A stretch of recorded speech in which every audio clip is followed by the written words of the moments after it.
അയ്യുഹല്ലദീന ആമനുത്തഖുല്ലാഹ വബ്തഗൂ ഇലൈഹിൽ വസീല വജാഹിദൂ ഫീ സബീലിഹി ലഅല്ലകും തുഫ്ലിഹൂൻ. യാ അയ്യുഹല്ലദീന ആമനൂ, വിശ്വാസികളെ, ഇത്തഖുല്ലാഹ, നിങ്ങൾ അല്ലാഹുവിനെ സൂക്ഷിച്ചുകൊണ്ട് ജീവിക്കുക. വബ്തഗൂ ഇലൈഹിൽ വസീല, അവനിലേക്കുള്ള സമീപന മാർഗം നിങ്ങൾ തേടുകയും ചെയ്യുക. വജാഹിദൂ ഫീ സബീലി, അവന്റെ മാർഗത്തിൽ നിങ്ങൾ ധർമ്മസമരം നിർവഹിക്കുകയും ചെയ്യുക. ലഅല്ലകും തുഫ്ലിഹൂൻ, തീർച്ചയായും നിങ്ങൾക്ക് വിജയം നേടാനായേക്കാം. അല്ലാഹു സുബ്ഹാനഹു വ തആല ഓർമ്മപ്പെടുത്താൻ അല്ലാഹു അവിടെ റബ്ബ് സുബ്ഹാനഹു വ തആല 3 കാര്യമാണ് നമ്മെ പഠിപ്പിച്ചത്. ഒന്ന് പറഞ്ഞത്, സൂക്ഷ്മതയുള്ള തഖ്വയുള്ള ജീവിതം നിങ്ങൾക്കുണ്ടാകണം.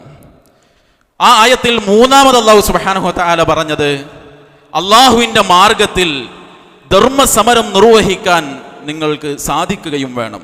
ഇതിൻ്റെ രണ്ടിൻ്റെയും ഇടയിൽ അല്ലാഹു സുബ്ഹാനഹു വ തആല പഠിപ്പിച്ചത് വബ്തഗൂ ഇലൈഹിൽ വസീല, ആ റബ്ബിലേക്കുള്ള സമീപന മാർഗം നിങ്ങൾ തേടുകയും ചെയ്യണം എന്നാണ്. പ്രിയപ്പെട്ടവരെ, വിശുദ്ധ ഖുർആനിലെ ഈ വചനത്തെ മഹാനായ ഇബ്നു കസീർ റഹ്മത്തുള്ളാഹി അലൈഹി ഈ ആയത്ത് വിശദീകരിക്കുമ്പോൾ ഇമാം ഖതാദ റഹ്മത്തുള്ളാഹി അലൈഹി പറഞ്ഞ ഒരു കാര്യം ഇതിന്റെ വിശദീകരണത്തിൽ കൊണ്ടുവരുന്നുണ്ട്. അദ്ദേഹം പറയുന്നത്, വബ്തഗൂ ഇലൈഹിൽ വസീല, നിങ്ങൾ അല്ലാഹുവിലേക്കുള്ള സമീപന മാർഗം തേടുക, വസീല തേടുക എന്ന് പറഞ്ഞാൽ ഐ തഖറബു ഇലൈഹി ബിത്വഅതിഹി വൽ അമലി ബിമാ യുർദി, റബ്ബിലേക്ക് അടുക്കാൻ കഴിയുന്ന, റബ്ബിന്റെ തൃപ്തി ലഭിക്കുന്ന, അവനോട് അനുസരണം കാണിക്കുന്ന കാര്യങ്ങൾ നിർവഹിക്കുക എന്നതാണ്. പടച്ച റബ്ബിനെ അനുസരിച്ചുകൊണ്ട് അവന്റെ തൃപ്തി നേടിക്കൊണ്ട് അവനിലേക്ക് നിങ്ങൾ അടുപ്പം നേടുക എന്നതാണ്. സൽപ്രവർത്തനങ്ങളിലൂടെ, പടച്ച റബ്ബിന് ഇഷ്ടമുള്ള കർമ്മങ്ങളിലൂടെ നിങ്ങൾ റബ്ബിലേക്കുള്ള സാമീപ്യം തേടുക എന്നതാണ്, വസീല തേടുക എന്നതിൻ്റെ വിശദീകരണമായി തഫ്സീറിൽ പറഞ്ഞ ഒരു കാര്യം. എന്നിട്ട് അദ്ദേഹം തുടർന്ന് പറയുന്നുണ്ട്, സൂറത്തുൽ ഇസ്രായിൽ സമാനമായ ആയത്ത് വന്നത് ചേർത്ത് വെച്ചുകൊണ്ട് അദ്ദേഹം പറയാണ്, വഹാദല്ലദീ ഖാലഹു ഹൗലാഇൽ അഇമ്മ ലാ ഖിലാഫ ബൈനൽ മുഫസ്സിരീന ഫീ, മുഴുവൻ ഇമാമിയങ്ങളും പഠിപ്പിച്ചത് ഈ ആശയമാണ്. ഈ ആയത്തിന് വിശദീകരണം കൊടുത്ത മുഫസ്സിറുകളിൽ ഒരാൾക്ക് പോലും ഇതല്ലാത്ത ഒരു അഭിപ്രായം കാണാൻ സാധിക്കുകയില്ല എന്നതുകൂടി ഈ ആയത്തിന്റെ വിശദീകരണത്തിൽ നമുക്ക് മനസ്സിലാക്കാൻ കഴിയും. അതുകൊണ്ട് സഹോദരങ്ങളെ, നന്മകൾ ചെയ്ത് പരമാവധി റബ്ബിന് ഇഷ്ടമുള്ള കർമ്മങ്ങളിൽ വ്യാപൃതരായി റബ്ബിലേക്ക് വസീല തേടുക, സാമീപ്യം തേടുക എന്നത് പടച്ച റബ്ബ് നമ്മുടെ ജീവിത വിജയം നേടാൻ വേണ്ടി നമ്മെ പഠിപ്പിച്ച സുപ്രധാനമായ ഒരു കാര്യമാണ്. ഈ വസീല തേടുക എന്നതിനെയാണ് പൊതുവെ നമ്മൾ തവസ്സുൽ എന്ന് പറയാറുള്ളത്. ഇസ്ലാം സുന്നത്തായി നമുക്ക് പഠിപ്പിച്ചു തന്ന ഒരു കാര്യം കൂടിയാണ് തവസ്സുൽ, വസീല തേടുക റബ്ബിലേക്ക് എന്നത്. ഇസ്ലാമിൽ നമുക്ക് അനുവദിക്കപ്പെട്ട ചില തവസ്സുലിന്റെ രൂപങ്ങൾ വിശുദ്ധ ഖുർആനും റസൂലുള്ളാഹി സ്വല്ലല്ലാഹു അലൈഹി വസല്ലമയും നമുക്ക് പഠിപ്പിച്ചു തന്നത് കാണാനാകും. അതിലൊന്ന്, എങ്ങനെ പടച്ചവനിലേക്ക് തവസ്സുലാക്കുക. അതിലൊരു രൂപം വിശുദ്ധ ഖുർആനിൽ അല്ലാഹു നമ്മെ പഠിപ്പിച്ചത് അല്ലാഹുവിന്റെ നാമങ്ങളെ മുൻനിർത്തി തേടുക എന്നതാണ്. വിശുദ്ധ ഖുർആന്റെ 7-ാം അധ്യായം സൂറത്തുൽ അഅറാഫിന്റെ 180-ാമത്തെ ആയത്തിൽ അല്ലാഹു പറഞ്ഞു, വലില്ലാഹിൽ അസ്മാഉൽ ഹുസ്നാ ഫദ്ഉഹു ബിഹാ, വലില്ലാഹിൽ അസ്മാഉൽ ഹുസ്നാ, അല്ലാഹുവിനാണ് അത്യുത്തമമായ നാമങ്ങളുള്ളത്. ഫദ്ഉഹു ബിഹാ, ആ നാമം കൊണ്ട് നിങ്ങൾ അവനെ വിളിക്കുക, അവനോട് തേടുക. അല്ലാഹുവിന്റെ നാമങ്ങളെ മുൻനിർത്തി റബ്ബിനോട് തേടണം എന്നതാണ് ഒരു രൂപം ഇസ്ലാം തവസ്സുലിൻ്റെത് പഠിപ്പിച്ചത്. നമ്മളൊക്കെ അള്ളാഹുവോട് പ്രാർത്ഥിക്കാറുണ്ട്.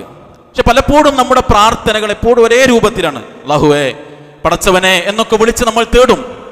അള്ളാഹുവിന്റെ നാമങ്ങൾ വെച്ചപ്പോ ഗഫൂറായ റബ്ബേ, എൻ്റെ എല്ലാ പാപങ്ങളും നീ എനിക്ക് പുറത്തു തരണേ, റാസിഖായ റസാഖായ റബ്ബേ, എനിക്ക് നീ ഉപജീവനം തരണേ എന്ന രൂപത്തിൽ നമ്മുടെ പ്രാർത്ഥനകളെ ക്രമീകരിക്കാൻ നമുക്ക് സാധിക്കണം. നോക്കൂ, നിങ്ങൾ രോഗിക്ക് വേണ്ടി നമ്മൾ പ്രാർത്ഥിക്കുന്ന പ്രാർത്ഥനയുണ്ട്. അല്ലാഹുമ്മ റബ്ബന്നാസ് അദ്ഹിബിൽ ബഅസ് വശ്ഫി അൻത ശാഫി ലാ ശിഫാഅ ഇല്ലാ ശിഫാഉക് ശിഫാഅൻ ലാ യുഗാദിറു സഖമ. ജനങ്ങളുടെ എല്ലാ പ്രയാസങ്ങളും നീക്കി കൊടുക്കുന്ന റബ്ബേ, നീ ഈ രോഗത്തിന് ശമനം കൊടുക്കണേ എന്ന് പ്രാർത്ഥിക്കുമ്പോൾ അവിടെ അല്ലാഹുമ്മ ശ്ഫി എന്ന് പറഞ്ഞ അൻത ശാഫി, പടച്ചവനെ നീ എല്ലാ രോഗങ്ങൾക്കും ശമനം കൊടുക്കുന്ന റബ്ബാണ്. ഷാഫിയായ റബ്ബേ, നീ ഈ രോഗത്തിന് ശിഫ കൊടുക്കണേ എന്നാണ് പ്രാർത്ഥിക്കുന്നത്. ആ രൂപത്തിൽ അള്ളാഹുവിൻ്റെ നാമങ്ങളെ മുൻനിർത്തി പ്രാർത്ഥിക്കുന്ന ഒരു രീതി, അത് പുണ്യകരമാണ്. നമ്മുടെ പ്രാർത്ഥനകളിൽ അങ്ങനെ ഒരു രീതി സ്വീകരിക്കാൻ നമുക്ക് സാധിച്ചിട്ടുണ്ടോ എന്ന് സഹോദരങ്ങളെ നമ്മൾ പരിശോധിക്കണം. രണ്ടാമത്തൊന്ന്, നമ്മൾ ചെയ്ത നന്മകളെ മുൻനിർത്തി പ്രാർത്ഥിക്കുക. പടച്ചോനെ എൻ്റെ കാര്യം ശരിയായ ഞാൻ നന്മ ചെയ്യുക എന്നല്ല, നന്മകളെ മുൻനിർത്തി നമുക്ക് പ്രാർത്ഥിക്കാനാവണം. ഗുഹയിലകപ്പെട്ട 3 ആളുകളുടെ സംഭവം എത്രയോ ആവർത്തി നമ്മളെല്ലാവരും ചരിത്രം കേട്ടതാണ്. മാതാപിതാക്കൾക്ക് ചെയ്തു കൊടുത്ത നന്മ ഒരാളെടുത്ത് പ്രാർത്ഥിച്ചു. ജീവിതത്തിൽ അതിസൂക്ഷ്മമായി റബ്ബിനെ ഭയപ്പെട്ട ഒരു തിന്മക്ക് അവസരം കിട്ടിയപ്പോൾ അള്ളാഹുവിനെ ഓർത്ത തിന്മയിൽ നിന്ന് പിന്മാറിയത് ഒരാൾ എടുത്തു പ്രാർത്ഥിച്ചു. തൻ്റെ ജോലിക്കാരന് നൽകിയ ചെയ്തു കൊടുത്തൊരു നന്മയ ഒരു സേവനത്തെ എടുത്തു പറഞ്ഞുകൊണ്ട് ഒരാൾ പ്രാർത്ഥിച്ച അവരുടെ പ്രതിസന്ധികളിൽ റബ്ബിനോട് രക്ഷ തേടിയപ്പോൾ ആ ഗുഹാമുഖ തടഞ്ഞു നിന്ന പാറക്കല്ലിനെ, ആ പ്രാർത്ഥനയെ തുടർന്ന് അല്ലാഹു സുബ്ഹാനഹു വ തആല മാറ്റിക്കൊടുത്തത് നമുക്ക് എല്ലാവർക്കും അറിയാവുന്നതാണ്. അങ്ങനെ നന്മകൾ, ചെയ്തു വെച്ച നന്മകളെ എടുത്തു പ്രാർത്ഥിക്കുക. പക്ഷെ സഹോദരങ്ങളെ, ചെയ്തു വെച്ച നന്മകളെ എടുത്തു പ്രാർത്ഥിക്കണമെങ്കിൽ പ്രാർത്ഥിക്കാൻ പറ്റുന്ന രൂപത്തിൽ നന്മകളെ ശേഖരിച്ചു വെക്കാൻ കൂടി നമുക്ക് സാധിക്കണം. സാന്ദർഭികമായി ഓർമ്മപ്പെടുത്തിയതാണ്. നോക്കൂ, നിങ്ങൾ യൂനുസ് അലൈഹി സ്വലാത്തു വസ്സലാം ജീവിതത്തിൽ വലിയൊരു പ്രതിസന്ധി നേരിട്ടു. അദ്ദേഹത്തിന് മത്സ്യത്തിന്റെ വയറ്റിൽ അകപ്പെടേണ്ടി വന്നു. അള്ളാഹുവിനോട് ആത്മാർത്ഥമായി അദ്ദേഹം പ്രാർത്ഥിക്കുകയും അദ്ദേഹത്തെ അല്ലാഹു സുബ്ഹാനഹു വ തആല രക്ഷപ്പെടുത്തുകയും ചെയ്തു. ആ രക്ഷപ്പെടുത്തിയതിനെ പറയുന്നിടത്ത് സൂറത്തു സ്വാഫാത്തിൽ അല്ലാഹു പറയാണ്, ഫലൗലാ അന്നഹു കാന മിനൽ മുസബ്ബിഹീൻ ലബിസ ഫീ ബത്നിഹി ഇലാ യൗമി യുബഅതൂൻ. ആ ഒരു പ്രതിസന്ധി അദ്ദേഹത്തിന് വരുന്നതിന്റെ മുൻപ് അദ്ദേഹം തസ്ബീഹ് ചെയ്യുന്ന ആളുകളിൽ ഇല്ലായിരുന്നെങ്കിൽ ജനങ്ങൾ ഉയർത്തെഴുന്നേൽക്കപ്പെടുന്ന ഖിയാമത്ത് നാൾ വരെ അദ്ദേഹത്തിന് ആ മത്സ്യത്തിന്റെ വയറ്റിൽ കിടക്കേണ്ടി വരുമായിരുന്നു. എന്തുകൊണ്ടാണ് രക്ഷപ്പെടുത്തിയത്? ആ അപകടം വരുന്നതിന് മുമ്പ് തന്നെ തസ്ബീഹൊക്കെ നടത്തുന്ന നന്മ ചെയ്യുന്ന ആളുകളിൽ അദ്ദേഹം ഉണ്ടായിരുന്നു എന്ന്. അതുകൊണ്ട് നന്മകൾ ചെയ്തു വെക്കാനും ആ നന്മകളെ എടുത്ത് റബ്ബിനോട് പ്രാർത്ഥിക്കാനും നമുക്ക് സാധിക്കണം. മൂന്നാമത്തെ കാര്യം, തവസ്സുലിന്റെ അനുവദിക്കപ്പെട്ട മറ്റൊരു രൂപമാണ് നല്ല മനുഷ്യരോട് നമുക്ക് വേണ്ടി പ്രാർത്ഥിക്കാൻ പറയുക. റസൂലുള്ളാഹി സ്വല്ലല്ലാഹു അലൈഹി വസല്ലമയുടെ കാലത്ത് അപസ്മാര രോഗം കൊണ്ട് പ്രയാസപ്പെട്ട ഒരു സഹോദരി, ഒരു സ്വഹാബ വനിത റസൂലുള്ളാഹി സ്വല്ലല്ലാഹു അലൈഹി വസല്ലമയുടെ അടുത്ത് വന്ന്, നബിയെ, നിങ്ങൾ എനിക്ക് വേണ്ടി പ്രാർത്ഥിക്കണമെന്ന് പറഞ്ഞതും അതിനെ തുടർന്ന് റസൂൽ സ്വല്ലല്ലാഹു അലൈഹി വസല്ലമയും ആ സ്വഹാബ വനിതയും തമ്മിലുണ്ടായ സംസാരങ്ങളുമൊക്കെ നമ്മൾ കേട്ടതാണ്. ഈ രോഗം നിങ്ങളിൽ ഉണ്ടെങ്കിൽ ഒരു പക്ഷേ അത് നിങ്ങൾക്ക് പരലോകത്ത് സ്വർഗം കിട്ടാൻ കാരണമാകും. എന്നാൽ റസൂലെ, അതിനുവേണ്ടി നിങ്ങൾ പ്രാർത്ഥിക്കണ്ട, രോഗം മാറണ്ട. പക്ഷെ ഞാൻ മറിഞ്ഞു വീഴുമ്പോൾ എൻ്റെ വസ്ത്രം നീങ്ങിപ്പോകുന്നു, അത് മാറാൻ നിങ്ങൾ പ്രാർത്ഥിക്കണം പടച്ചവനോട്. അതുപോലെ തന്നെ മഴയില്ലാതെ വരൾച്ച കൊണ്ട് പ്രയാസപ്പെടുകയും കൃഷികൾ ഉണങ്ങിപ്പോവുകയും കന്നുകാലികൾ ചത്തൊടുങ്ങുകയും ചെയ്ത സാഹചര്യത്തിൽ മഴ കിട്ടാനും പിന്നീട് ആ മഴ അധികമായി വെള്ളപ്പൊക്കമടക്കമുള്ള പ്രയാസങ്ങൾ ഉണ്ടായപ്പോൾ ആ മഴയുടെ പ്രതിസന്ധി ഇല്ലാതെയാകാനും ചില ആളുകൾ വന്ന് റസൂലുള്ളാഹി സ്വല്ലല്ലാഹു അലൈഹി വസല്ലമയുടെ അടുത്ത് വന്ന്, റസൂലെ, നിങ്ങൾ ഈ പ്രതിസന്ധി ഒന്ന് മാറിക്കിട്ടാൻ പ്രാർത്ഥിക്കണേ എന്ന് അദ്ദേഹത്തിന്റെ ജീവിതകാലത്ത് അദ്ദേഹത്തോട് സംസാരിച്ചത് നമുക്ക് കാണാനാകും. മാത്രമല്ല, റസൂൽ സ്വല്ലല്ലാഹു അലൈഹി വസല്ലമയുടെ കാലശേഷം ഉമർ റളിയല്ലാഹു അൻഹുവിന്റെ കാലത്ത് ഇതുപോലെ മഴയ്ക്ക് വേണ്ടി പ്രാർത്ഥിക്കുന്ന സമയത്ത് റസൂൽ സ്വല്ലല്ലാഹു അലൈഹി വസല്ലമയുടെ പിതൃവ്യനായ അബ്ബാസ് റളിയല്ലാഹു അൻഹുവിനോട് നിങ്ങൾ മഴയ്ക്ക് വേണ്ടി പ്രാർത്ഥിക്കൂ എന്ന് പറഞ്ഞത് നമുക്ക് കാണാനാകും. അതിനെക്കുറിച്ച് ഉമർ റളിയല്ലാഹു അൻഹു പറയുന്നുണ്ട്, അല്ലാഹുമ്മ ഇന്നാ കുന്നാ നതവസ്സലു ഇലൈക ബിനബിയിനാ ഫതസ്തീനാ വഇന്നാ നതവസ്സലു ഇലൈക ബിഅമ്മി നബിയിനാ ഫസ്തീനാ.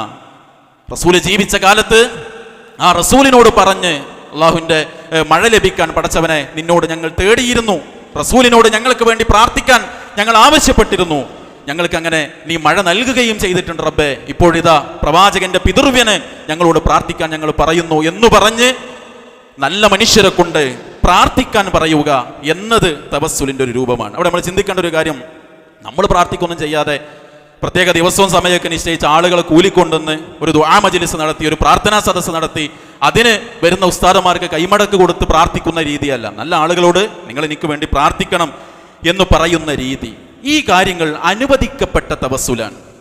ഇത് നമ്മളിൽ ഉണ്ടാകണം. ആ നിലക്ക് നിങ്ങൾ റബ്ബിലേക്ക് അടുക്കണം. അതോടൊപ്പം നന്മകൾ, സൽക്കർമ്മങ്ങൾ വർദ്ധിപ്പിക്കണമെന്നാണ് അല്ലാഹു സുബ്ഹാനഹു വ തആല നമ്മെ ഓർമ്മപ്പെടുത്തിയത്. ഏതു കാര്യത്തെയും തെറ്റിദ്ധരിപ്പിക്കുക എന്ന രൂപത്തിൽ തന്നെ ഏറെ തെറ്റുധാരണകൾക്ക് വിധേയമായ ഒരു വാക്കുകൂടിയാണ് തവസ്സുല്. ഇന്ന് സമൂഹം കാണിക്കുന്ന തവസ്സുൽ എന്താ? മറ്റുള്ളവരുടെ ഹക്ക് കൊണ്ട്, ജാഹ് കൊണ്ട്, ബറക്കത്ത് കൊണ്ട് പടച്ചോനെ നീ ഞങ്ങളെ സഹായിക്കണേ എന്ന്. നമുക്കറിയാലോ, പലപ്പോഴും മുഹ്യിദ്ദീൻ ശൈഖിനെ പോലെയുള്ള ആളുകളെ, ബദരീങ്ങളെയൊക്കെ മുൻനിർത്തി ആളുകൾ പ്രാർത്ഥിക്കുന്നു. ദണ്ണം വബാസൂരിയും മറ്റുള്ള ദീനമടങ്ങലും ബദരീങ്ങളുടെ ബറക്കത്തിനാൽ ശിഫയാക്കണം യാ റബ്ബന എന്ന് പറഞ്ഞ് ഇടതേടുന്ന രീതി. ഇടയാളന്മാരെന്നത് ഏറെ ചർച്ചയാകുന്ന ഒരു കാലത്താണ് നമ്മൾ ജീവിക്കുന്നത്. ഈ രൂപത്തിൽ ഒരു ഇടയാളനെ വെച്ചുള്ള ബദരീങ്ങളുടെ ബറക്കത്തുകൊണ്ട് പടച്ചോനെ നീ ഞങ്ങൾക്ക് ശിഫയാക്കി തരണേ, റസൂലിന്റെ ഹക്ക് ജാഹ് ബറക്കത്ത് കൊണ്ട്, മുഹ്യദ്ദീൻ ഷെയ്ഖിന്റെ ഹക്ക് ജാഹ് ബറക്കത്ത് കൊണ്ട് എൻ്റെ പ്രയാസം നീ നീക്കിത്തരണേ എന്ന ഒരു തവസ്സുലിന്റെ രീതി ഇസ്ലാം പഠിപ്പിച്ചിട്ടില്ലാത്ത, ഇസ്ലാമിലേക്ക് കടത്തിക്കൊണ്ടുവന്ന പുത്തനാചാരമാണ് എന്നതുകൂടി നമ്മൾ മനസ്സിലാക്കണം സഹോദരങ്ങൾ. അങ്ങനെ ഒരാളുടെ ഹക്ക് കൊണ്ട്, ജാഹ് കൊണ്ട്, ബറക്കത്ത് കൊണ്ട്, ഒരാളിലുള്ള നന്മ കൊണ്ട് മറ്റൊരാൾക്ക് രക്ഷപ്പെടാൻ കഴിയൂല. കഴിയുകയാണെങ്കിൽ ഇബ്രാഹിം അലൈഹി സ്വലാത്തു വസ്സലാം അദ്ദേഹത്തിന്റെ പിതാവ് രക്ഷപ്പെടേണ്ടിയിരുന്നു. ഇബ്രാഹിം നബിയുടെ നന്മ കൊണ്ട് അദ്ദേഹത്തിന്റെ പിതാവിന് രക്ഷയില്ല. റസൂൽ സല്ലല്ലാഹു അലൈഹി വസല്ലം മകളോട് പറഞ്ഞില്ലേ, മോളെ ഫാത്തിമ, നിന്നെ നീ തന്നെ കാത്തോളണം പരലോകത്ത്, ഉപ്പാക്കൊന്നും ചെയ്തു തരാൻ കഴിയൂല. റസൂലിന്റെ നന്മ കൊണ്ട് മറ്റൊരാൾ റസൂലിനെ രക്ഷപ്പെടുത്താൻ കഴിയുമായിരുന്നെങ്കിൽ ജീവിതത്തിൽ താൻ ഏറെ സ്നേഹിച്ച അബൂ ത്വാലിബിന് വേണ്ടി റസൂൽ സല്ലല്ലാഹു അലൈഹി വസല്ലമ പരലോകത്ത് സംസാരിക്കുമായിരുന്നു. അതുകൊണ്ട് മറ്റുള്ളവരുടെ ഹക്ക് കൊണ്ട്, ജാഹ് കൊണ്ട്, ബറക്കത്ത് കൊണ്ട് എൻ്റെ ഇന്ന കാര്യം ശരിയാക്കി തരണേ, എൻ്റെ രോഗം മാറ്റണേ, എൻ്റെ കടം വീട്ടണേ എന്ന ആ നിലക്കുള്ള ഇടയാളന്മാരെ വെച്ച് അവരൊക്കെ റബ്ബിലേക്ക് നമ്മളെ അടുപ്പിക്കുമെന്ന ചിന്തയോടുകൂടിയുള്ള ഈ രീതി ഇസ്ലാം പഠിപ്പിച്ചതല്ല. അത് ഇസ്ലാമിന് അറിയുന്ന തവസ്സുലുമല്ല. എന്നാൽ വബ്തഗൂ ഇലൈഹിൽ വസീല, നിങ്ങൾ റബ്ബിലേക്ക് വസീല തേടുക എന്നത് നേരത്തെ പറഞ്ഞ രൂപത്തിലുള്ള അനുവദിക്കപ്പെട്ട സുന്നത്തായ തവസ്സുലിന്റെ രീതികൾ നമ്മളിൽ ഉണ്ടാകണം.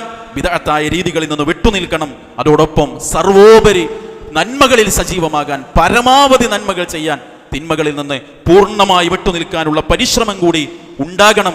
ആ നിലക്ക് റബ്ബിലേക്ക് വസീല തേടുന്ന യഥാർത്ഥ വിശ്വാസികളിൽ നമ്മൾ ഉണ്ടോ, നമുക്ക് വിജയിക്കാനാകും. അല്ലാഹു തൗഫീഖ് നൽകി അനുഗ്രഹിക്കുമാറാകട്ടെ.